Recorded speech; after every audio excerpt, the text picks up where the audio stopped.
you guys, welcome back to my channel. Today's video is going to be a review of the Makeup Revolution Life on the Dance Floor guest list palette. Now Makeup Revolution has a line of makeup palettes that look similar to this one. They're all called Life on the Dance Floor, but they have different names. I don't know what the others are called because this is the only one I own, but this is in the shade or variant guest list. This is what it looks like. It's a beautiful palette on the outside as well as on the inside, and we're going to get into all of that.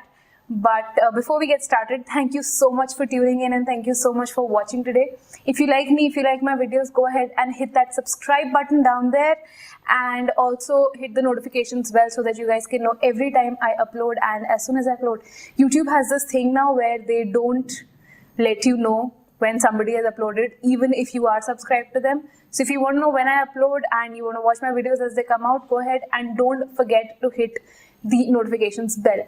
Also give this video a like and leave me a nice little comment at the end of it all. Now let's quickly talk about this palette.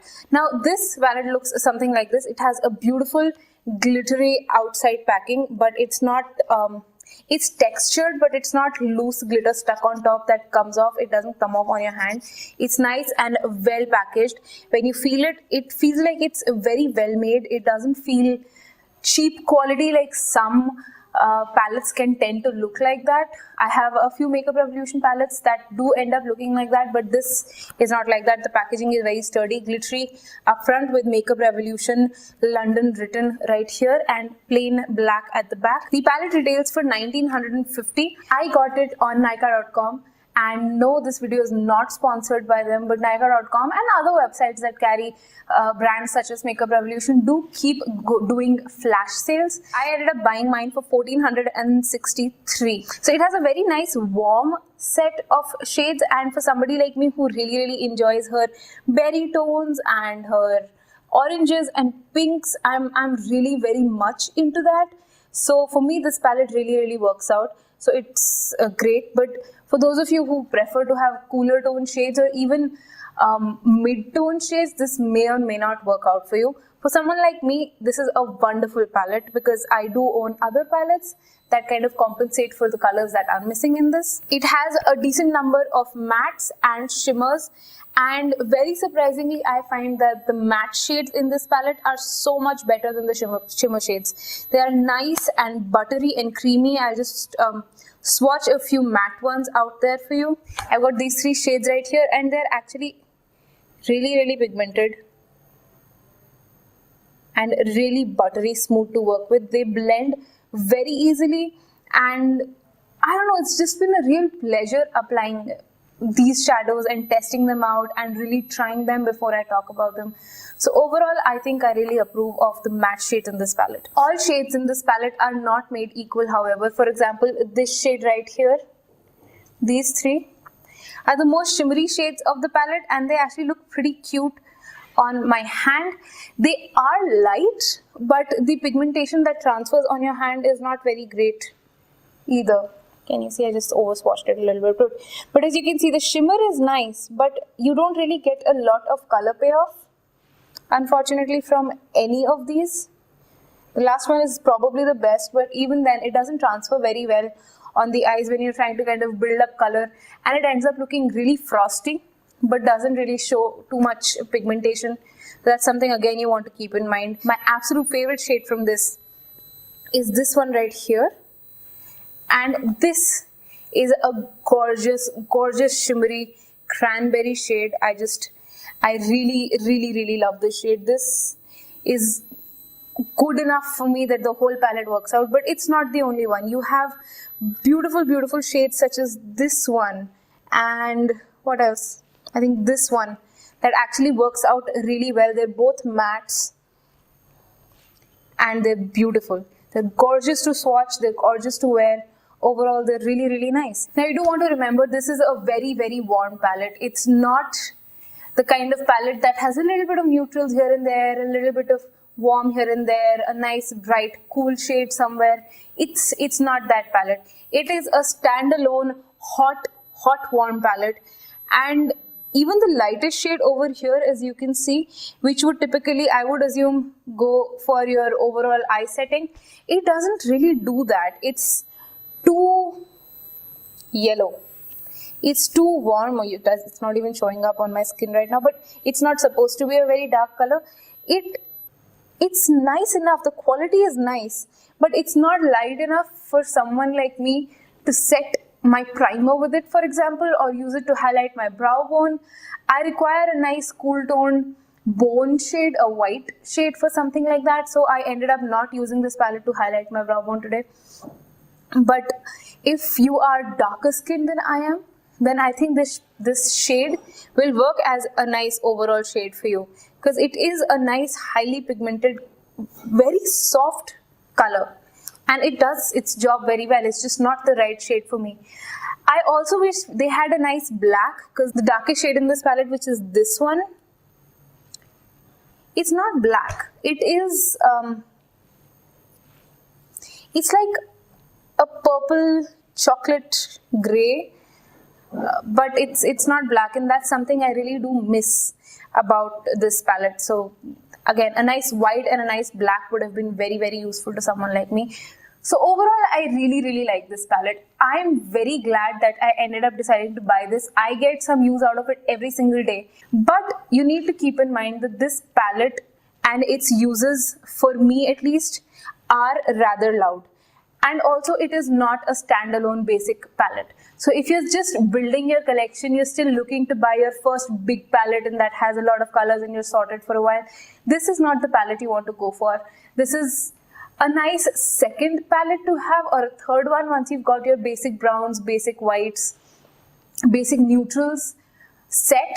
So if you're looking for something like that, I would suggest you go for the Wet n Wild Comfort Zone palette, which is really affordable and it's very good quality. You can also look at the Maybelline The Nudes palette if your budget is mid-range.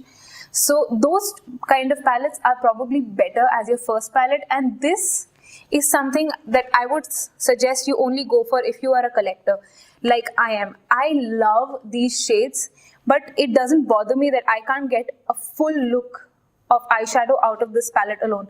I'll be happy just using one of these shades and doing the rest of my eye makeup with something else. You can get a nice warm orangey transition out of this, but that doesn't work out for most looks. It works out for something like this only.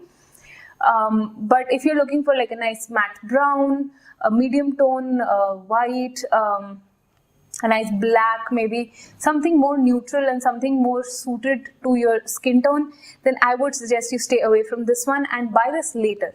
For those of you out there who, like me, really love your loud berries and your pinks and your oranges, then go ahead and get this one. This is actually really good quality. So with that, if you like the look that I'm wearing right now, I do have a mini tutorial and demo of this eyeshadow palette right now, how I did my eye makeup today.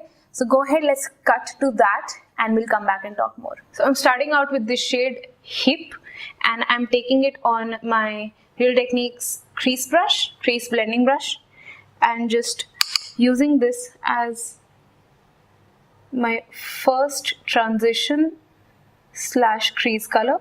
Then I'm going into Lean Back and just topping it off in my crease to deepen it a little bit. And I'm using the same brush to do this.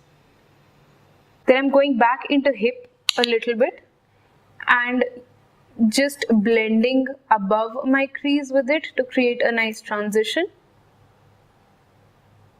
And I'm going into the shade Spin, loading my brush up, tapping off just a little bit of the excess, and starting to apply this from my inner corner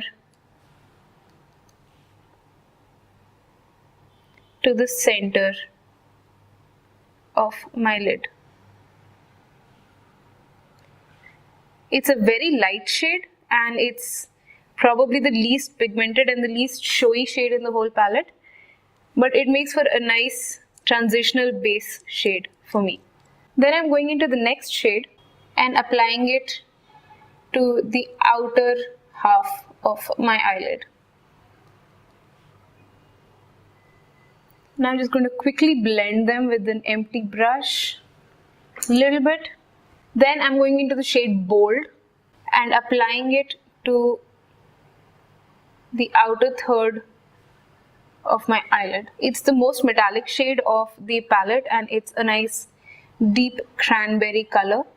I'm also taking it a little bit towards the center of the lid but not too heavily. Then I'm going into the shade called Dark Corner and overlapping it over the outer third of my eye. I'm also taking it a little bit into the crease, but we will blend it along as we go because this is a dark shade and you want to be careful with it. Then I'm going into the shade Lose It and applying it to the very outer corner, absolute outer corner of the eye. Being very careful about it and blending it as we go along.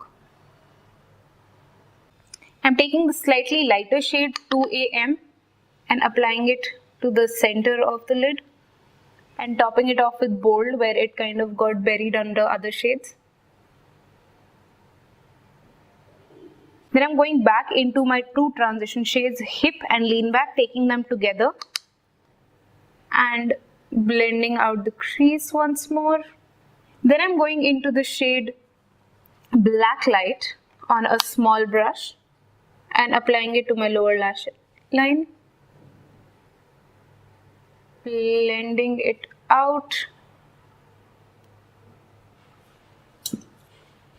Going into the corner shade Sleep and applying it to the very outer corner of my eye on the lower lash side, of course.